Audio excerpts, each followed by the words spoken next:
Hello my dear student, welcome back to my lecturer. आज का ये वीडियो क्लास 10 सामाजिक विज्ञान का सबसे ज्यादा स्पेशल वीडियो है। ठीक है, बहुत सारे स्टूडेंट इस टॉपिक पर कमेंट कर रहे थे, सर सामाजिक विज्ञान के जितने भी महत्वपूर्ण लघु उत्तरीय प्रश्न है, दीर्घ उत्तरीय प्रश्न है, मानचित्र संबंधित प्रश्न है, सबको पढ़ाइए। तो आज का ये वीडियो उन्हीं स्टूडेंट के लिए है कि आप लोग इस वीडियो को देखने के बाद जितने भी आपका सामाजिक विज्ञान में, ठीक है, पूरी किताब के सामाजिक विज्ञान में आपकी पूरी किताब के महत्वपूर्ण आपके जितने भी लघु उत्तरीय प्रश्न है, दीर्घ उत्तरीय प्रश्न है और मानचित्र संबंधित प्रश्न है, ये सब पढ़ेंगे। ये सब आज के इस वीडियो में क्लियर होने वाला है और नेक्स्ट वीडियो में हम लोग ऑब्जेक्टिव क्वेश्चंस भी पढ़ेंगे। आप इस वीडियो को देखकर आप 70 में से 65 नंबर बहुत ही आसानी से ला सकते हो। ठीक है, तो ये वीडियो आज तक का सबसे ज्यादा इंपॉर्टेंट है सामाजिक विज्ञान का। मैंने थंबनेल पर भी लिख रखा है कि सभी महत्वपूर्ण लघु उत्तरीय, दीर्घ उत्तरीय, मानचित्र संबंधित प्रश्न। तो अगर आपने इस वीडियो पे क्लिक किया है तो आप सबसे ज्यादा भाग्यशाली स्टूडेंट हो, सामाजिक विज्ञान में टॉपर बन चुके हो। ठीक है, तो वीडियो को लाइक कर देना, अगर चैनल पर नए हो तो सब्सक्राइब भी कर लेना और शेयर जरूर करना अपने फ्रेंड्स के साथ, ताकि हम आप लोगों के लिए ऐसे ही अच्छी से अच्छी वीडियो हर एक सब्जेक्ट का ला सकें। ठीक है, बस आप लोग अपना प्यार दिखाइए, वीडियो को शेयर जरूर करो। चैनल को जितने बच्चे सब्सक्राइब नहीं किए हैं जल्दी से सब्सक्राइब कर लो, फिर हम लोग आगे बढ़ेंगे। ठीक है, तो सब्सक्राइब कर लिया तो चलो देखते हैं।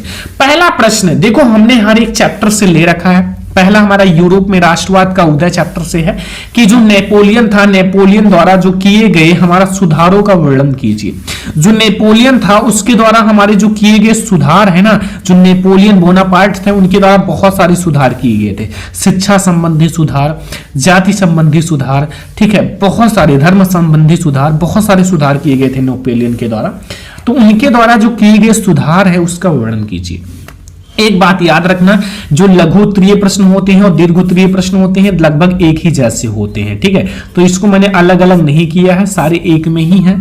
ठीक है, क्योंकि ये दोनों एक ही जैसे होते हैं। अब इसमें मैं बता दूंगा कौन सा लघु है कौन सा दीर्घ है, ये सब आपको पता चल जाएगा, वीडियो देखते रहो बस। ठीक है, तो ये हमारा पहला प्रश्न है। दूसरा, ये सारे लघु हैं। दूसरा देखो, ये हमारा जर्मनी का एकीकरण का संक्षेप में वर्णन कीजिए, वेरी इंपॉर्टेंट है। देखो आपसे एक छोटी सी रिक्वेस्ट है, इन सब का आंसर कहां मिलेगा मैं बता दूंगा अभी।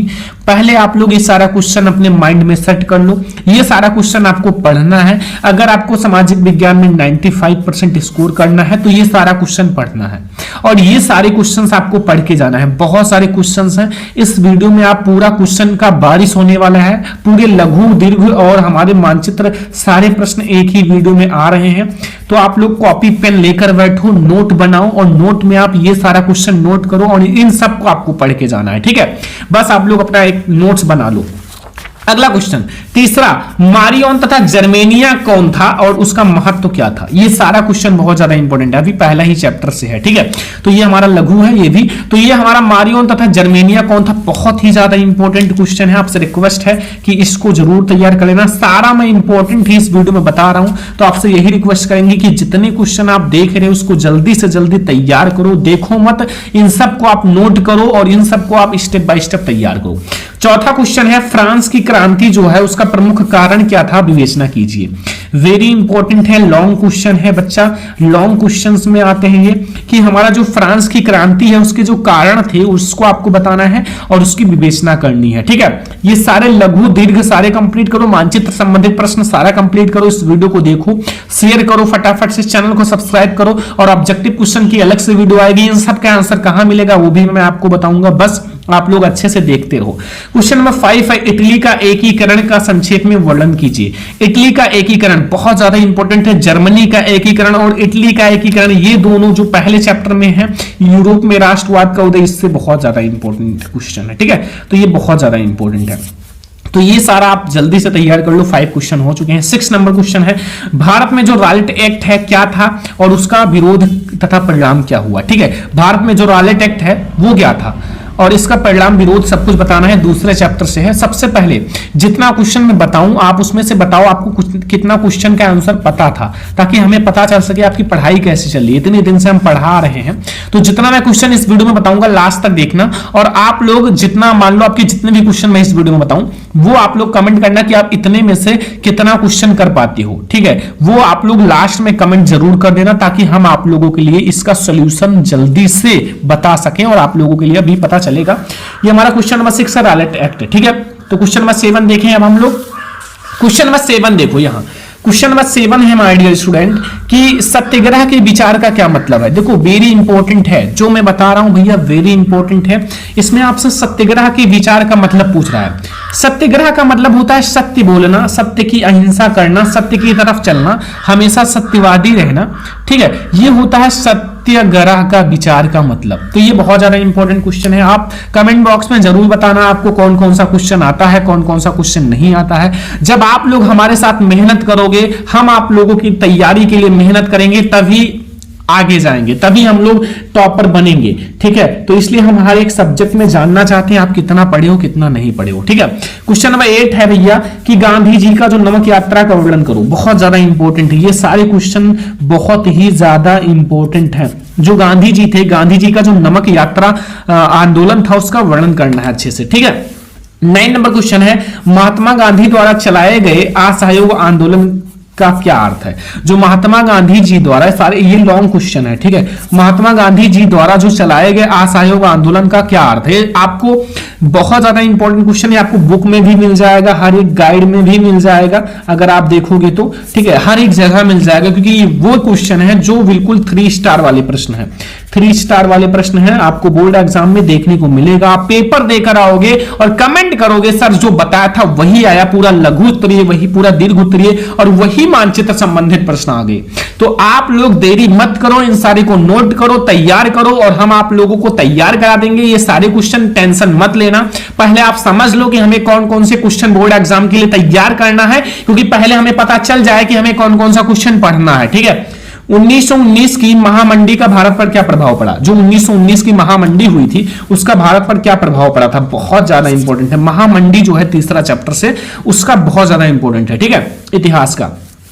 11 नंबर क्वेश्चन है ब्रिटेन वुड्स समझौता का क्या अर्थ है। जो ब्रिटेन वुड्स समझौता है उसका क्या अर्थ है, ठीक है। ब्रिटेन वुड्स समझौता बहुत ज्यादा इंपॉर्टेंट है, ये हमारा है क्वेश्चन नंबर 11। ये सारे इतिहास के हैं, ठीक है। फिर हमारा क्वेश्चन नंबर 12 है महामंडी के कारणों का व्याख्या की। देखो महामंडी का भी हमारा प्रभाव पूछा था, अब महामंडी का कारण पूछा है, क्योंकि है ही इतना इंपॉर्टेंट यार, ठीक है। तो महामंडी के कारणों की आपको व्याख्या करनी है, महामंडी के कारण बताने हैं, बहुत ज्यादा इंपॉर्टेंट है। जल्दी से जितना बता रहा हूं वो तैयार कर लो, मेहनत कर लो, थोड़ा सा 2 महीना अपने आपको बिल्कुल से त्याग दो, सब कुछ छोड़ दो, ठीक है। केवल पढ़ाई पर ध्यान दो, और हम आप लोगों को गाइड कर रहे हैं, ये सारे क्वेश्चन बता रहे हैं, आप इस पर जाओ, टिक लगाओ। टिक लगाने के बाद अपना टारगेट बनाओ, हमें इतना तैयार करना है, ऐसे पढ़ना है, इन सारे क्वेश्चन को 10-10 करके 5-5 करके पढ़ना है, तब तो आप लोग अच्छे नंबर लाओगे।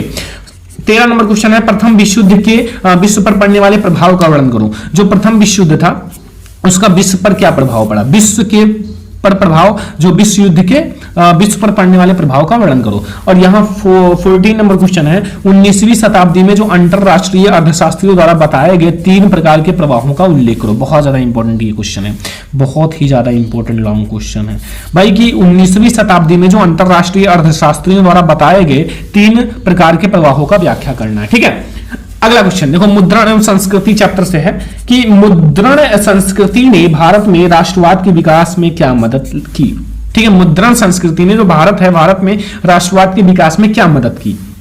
एंड 16 नंबर क्वेश्चन है छापे खाने या फिर प्रिंटिंग प्रेस के आविष्कार से समाज पर क्या प्रभाव पड़ा। जो छापे खाने हैं या फिर प्रिंटिंग प्रेस है के आविष्कार से समाज पर क्या प्रभाव पड़ा, ये क्वेश्चन बहुत ज्यादा इंपॉर्टेंट है।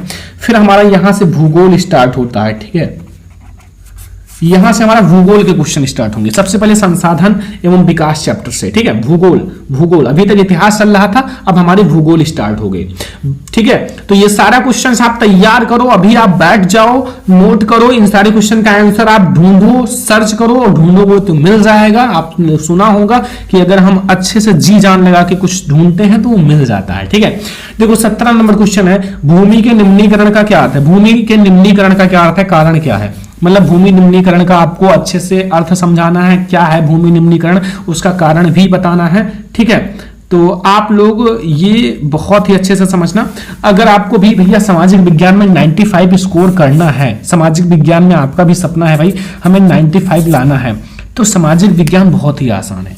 देखो क्वेश्चन को आपको छोड़कर नहीं आना है, जो क्वेश्चन बता रहा हूं आपको आज मेहनत कर लेना है, ये तैयार कर लेना है, ये क्वेश्चन तैयार कर लो, 95 क्लियर है। ऑब्जेक्टिव क्वेश्चन की अलग से वीडियो ले आऊंगा, सामाजिक विज्ञान बिल्कुल क्लियर हो जाएगा। ठीक है, 18 नंबर क्वेश्चन है हमारे स्टूडेंट कि पहाड़ी क्षेत्रों में जो मृदा अपरदन है कि रोकथाम के लिए क्या कदम उठाए जाने चाहिए। जो पहाड़ी क्षेत्र होता है, पहाड़ी क्षेत्र में जो मृदा अपरदन होता है उसकी रोकथाम, उसको रोकने के लिए हमें क्या कदम उठाने जाने चाहिए, कैसे उसको रोका जाए, इसके बारे में आपको बताना है। 19 नंबर क्वेश्चन है कि भारत में पाई जाने वाली विभिन्न प्रकार की जो मृदाओं का वर्णन करो। भारत में जो पाई जाने वाली बहुत सारी मृदाएं होती हैं, जैसे आपकी काली मृदा है, लाल मृदा है, ठीक है, लेटराइट मृदा है, ये सारी तो हैं, बहुत सारी मृदाएं हैं, जलोढ़ मृदा है, मरुस्थलीय मृदा है, वनस्पतीय मृदा है, बहुत सारी मृदाएं हैं। ठीक है, तो जो मृदाएं भारत में पाई जाती हैं उसका अच्छे से वर्णन करो, थोड़ा थोड़ा 2-2 3-3 लाइन आप वर्णन कर दो, हो जाएगा, आपको बुक में मिल जाएगा क्वेश्चन के आंसर।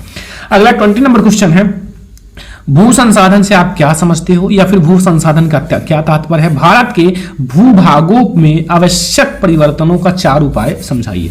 जो भू संसाधन है, भू संसाधन से आप क्या समझते हो, और भारत के भू उपयोग में आवश्यक परिवर्तन के 4 उपाय समझाने हैं। ठीक है, तो 20 तक आपको समझ में आ गया। कमेंट बॉक्स में बताओ कि आप 20 में से कितना क्वेश्चन आपको पता है, 20 में से आपको कितना क्वेश्चन पता है, 18 क्वेश्चन, 19 क्वेश्चन, 15 क्वेश्चन, कितना पता है वो कमेंट बॉक्स भर दो।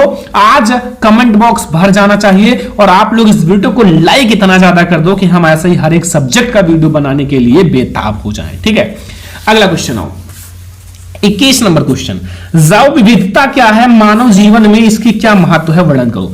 जैव विविधता क्या है, जो जैव विविधता होता है वो क्या होता है, और मानव जीवन में इसका क्या महत्व है, इसके बारे में बताना है। बहुत ज्यादा इंपॉर्टेंट क्वेश्चन है माय डियर स्टूडेंट। ठीक है, अगला है 22 नंबर क्वेश्चन, जल दुर्बलता क्या है, इसके क्या कारण थे। जल संसाधन से जल दुर्लभता, जल दुर्बलता बहुत ज्यादा इंपॉर्टेंट है, क्योंकि आपको पता है कि इन सब टाइप के क्वेश्चन बहुत ज्यादा आते हैं बोर्ड एग्जाम में, तो आप इसको तैयार करोगे, तैयार करना पड़ेगा। ठीक है, नहीं करोगे तो बोर्ड एग्जाम में कुछ नहीं कर पाओगे। अभी मैं आपको इसीलिए 2 महीना भी बोर्ड एग्जाम है, अगर आप अच्छे से तैयारी कर लो तो ये सारा तैयार कर लो, मैं गारंटी देता हूं सोशल साइंस में इससे बाहर नहीं आएगा।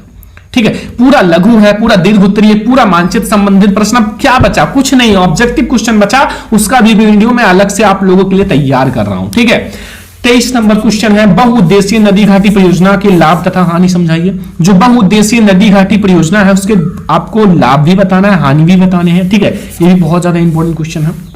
24 नंबर क्वेश्चन, भारतीय कृषि की 3 प्रमुख विशेषताएं लिखिए। जो भारतीय कृषि है उनकी 3 प्रमुख विशेषताएं या समस्याएं, कुछ भी जो आपको आता है भारतीय कृषि के बारे में जो भी जानते हो लिख दो भाई, नंबर आपको भर भर के मिलेगा। कोई जरूरी नहीं है कि पूरा बुक की भाषा लिखो, पूरी गाइड की भाषा लिखो, ये जरूरी नहीं है।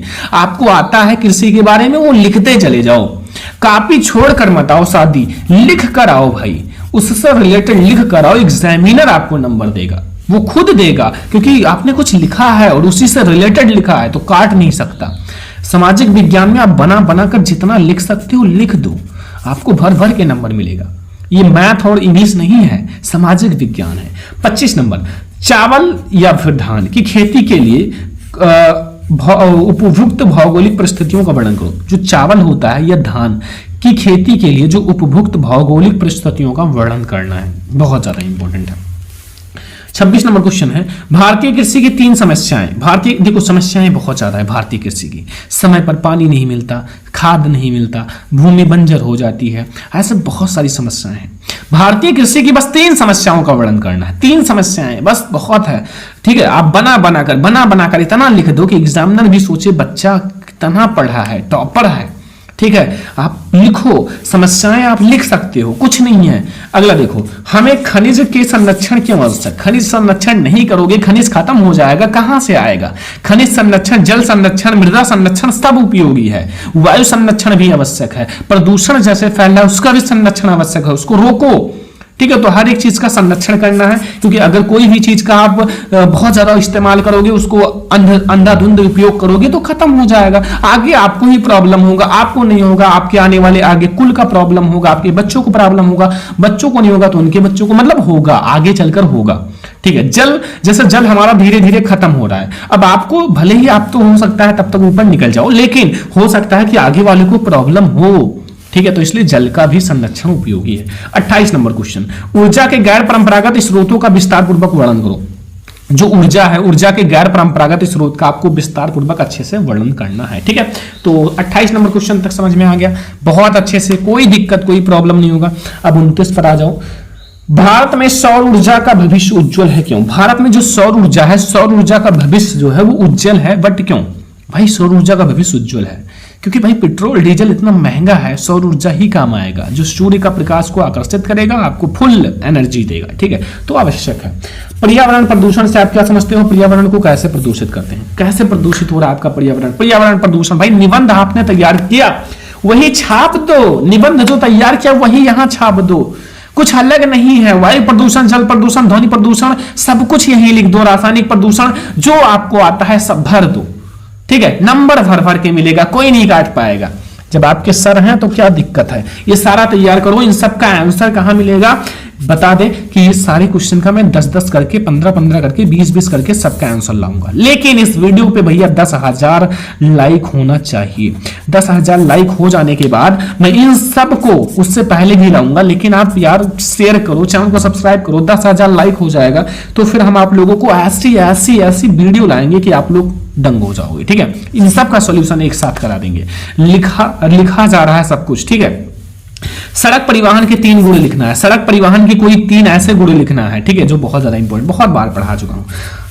32 नंबर क्वेश्चन, परिवहन तथा संचार के साधन किसी देश की जीवन की रेखा का अर्थव्यवस्था क्यों है? अर्थव्यवस्था का जीवन रेखा क्यों है? बहुत ज्यादा इंपॉर्टेंट है, ये बहुत बार आ चुका है और पढ़ा भी चुके हैं। ठीक है। अब देखो हमारा भैया नागरिक शास्त्र स्टार्ट हो गया, मैं इसलिए बता दे रहा हूं कि आप लोगों का कंफ्यूजन ना रहे। नागरिक शास्त्र आ गया। देखो नागरिक शास्त्र पढ़ो। पहला, सत्ता की साझेदारी क्यों जरूरी है, इस कथन पर विवेचना कीजिए। सत्ता की साझेदारी क्यों आवश्यक है, क्यों जरूरी है, उस कथन पर आपको विवेचना करना, अच्छे से समझाना है। ठीक है। तो आप लोग इसको समझाओ, क्या है समझा दो अच्छे से। पता है ये सत्ता की साझेदारी, चैप्टर पहला ही नागरिक शास्त्र का, पता है ये सब कुछ।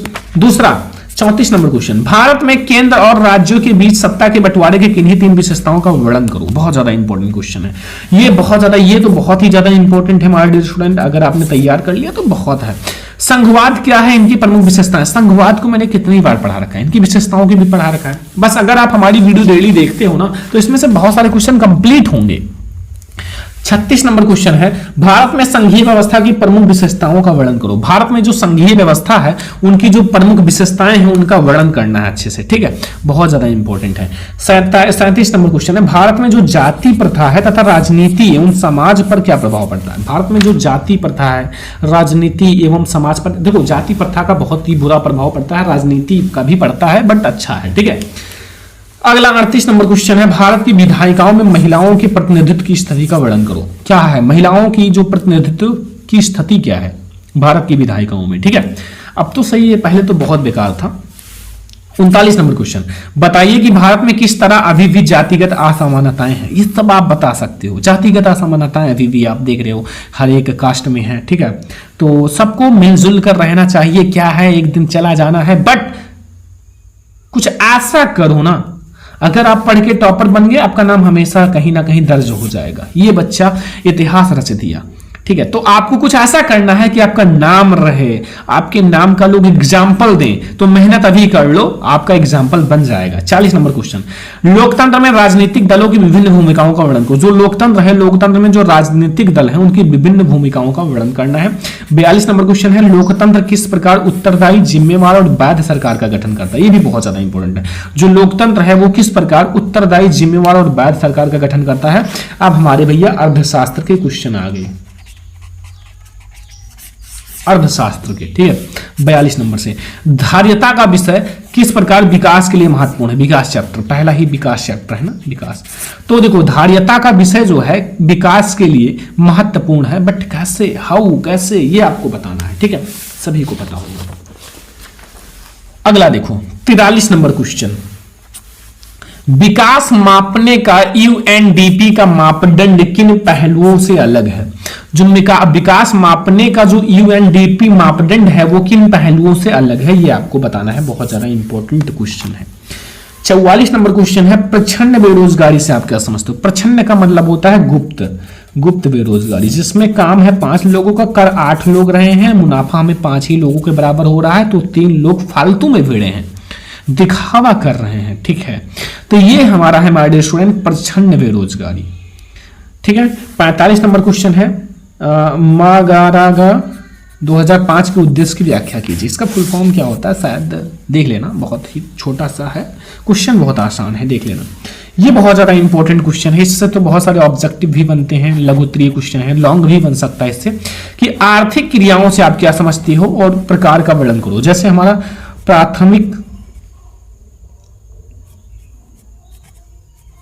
प्राथमिक आर्थिक क्रियाएं, द्वितीयक आर्थिक क्रियाएं और तृतीयक, ये सारे को मैंने पढ़ाया है ना अभी जल्दी ही। तृतीयक आर्थिक क्रियाएं बहुत ज्यादा इंपॉर्टेंट है ये तीनों। ठीक है, तैयार कर लेना थोड़ा सा। 47 नंबर क्वेश्चन, संगठित और असंगठित क्षेत्र के रोजगार की परिस्थितियों की तुलना कीजिए। जो संगठित और असंगठित क्षेत्र हैं उनकी रोजगार की परिस्थितियों की तुलना करनी है। ठीक है, बहुत ज्यादा इंपॉर्टेंट है। 58 नंबर क्वेश्चन है, विदेशी व्यापार विभिन्न देशों के बाजारों के एकीकरण में किस प्रकार सहायता करता है?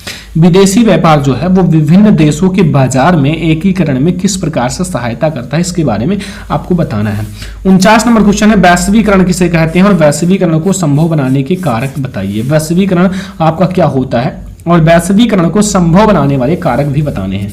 50 नंबर क्वेश्चन, कि कुछ ऐसे कारकों पर चर्चा करें जिसमें उपभोक्ताओं का शोषण होता है। ये सारे हमारे लघु और दीर्घ उत्तरीय 50 आपके हैं, जिसमें से आपके लघु भी हैं और दीर्घ उत्तरीय प्रश्न भी हैं। तो अगर आप ये तैयार कर लेते हो, लघु और दीर्घ उत्तरीय प्रश्न कंप्लीट हो जाएगा, आपका एक भी नंबर नहीं काट सकते हैं एग्जामिनर। तो आप इसको तैयार कर लो, आपका कंप्लीट है। अब हम लोग देखते हैं मानचित्र संबंधित प्रश्न, जो बोर्ड एग्जाम के लिए बहुत ही ज्यादा इंपॉर्टेंट है। तो देखो, सबसे पहला यानी कि हमारा 51 यानी कि पहला से देखते हैं। ठीक है, 50 में से कितना क्वेश्चन आता है कमेंट बॉक्स में बताना। 50 में से कितना क्वेश्चन आपको आता है जो मैंने बताया है, इसमें 50 क्वेश्चन मैंने बताया ना। अब ये आप मानचित्र में से बता देना कितना आता है। पहला मानचित्र संबंधित प्रश्न बहुत ज्यादा इंपॉर्टेंट जो है वही मैंने लिया है, ज्यादा मैंने लिया नहीं है। जो बहुत ज्यादा इंपॉर्टेंट है वही मैं बताऊंगा। पहला, वह स्थान जहां जलियांवाला बाग हत्याकांड हुआ, ये आएगा 100% आएगा। चाहो आप देख लो, पेपर उठा के देख लेना, पेपर देने के बाद आएगा।